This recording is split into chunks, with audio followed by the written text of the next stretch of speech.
भूत निघून जातं पण पाप मागे लागतं हे मर्ग्याला माहित नव्हतं। मामांच्या दरबारात भूत लागलेला माणूस जमिनीवर बसवला जात असे। सभोवती रिंगण काढलं जाई आणि काही वेळातच भूत थरथरत म्हणायचं, जातो जातो। माणूस मोकळा व्हायचा, पण त्या भूताचे पैसे मामा कधीच स्वतःकडे ठेवत नसतं। अरे हे भूताचे पैसे आहेत, आपण ते खर्च करावयाचे नाहीत असं मामा ठणकावून सांगत। अशाच प्रकारे जमा झाले 120 रुपये। ते पैसे पोचवण्याची जबाबदारी होती गडदग्याच्या मर्ग्यागड्यावर। पैसेमुळे महाराजांपर्यंत पोचले।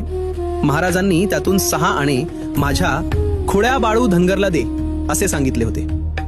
मर्ग्याने ते पैसे डोक्यावरील पटक्यात बांधले आणि वाटेतच लोभाने अंध झाला। तो थेट गडदग्याला गेला आणि ते भूताचे पैसे स्वतःवर खर्च केले। पण ज्या जागे पैसे बांधले होते तिथेच एक भयानक फोड उठला। औषध, वैद्य, उपचार काहीच काम केलं नाही। अखेर वेदनांनी हैराण झालेला मर्ग्या हमीदवाड्याच्या माळावर मामांकडे आला, पण मामा त्याला जवळही येऊ दिलं नाही। तो हात जोडून म्हणाला, माफ करा। मामा शांत पण कठोर शब्दात म्हणाले, आज्ञाभंगाला माफी नसते, तुझं तू सोस। क्षणातच मर्ग्याला हाकलून लावलं गेलं।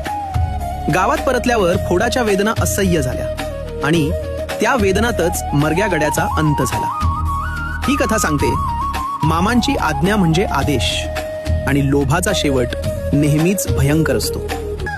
बाळू मामांवर श्रद्धा असेल तर फॉलो करा आणि कमेंटमध्ये जय बाळू मामा लिहा।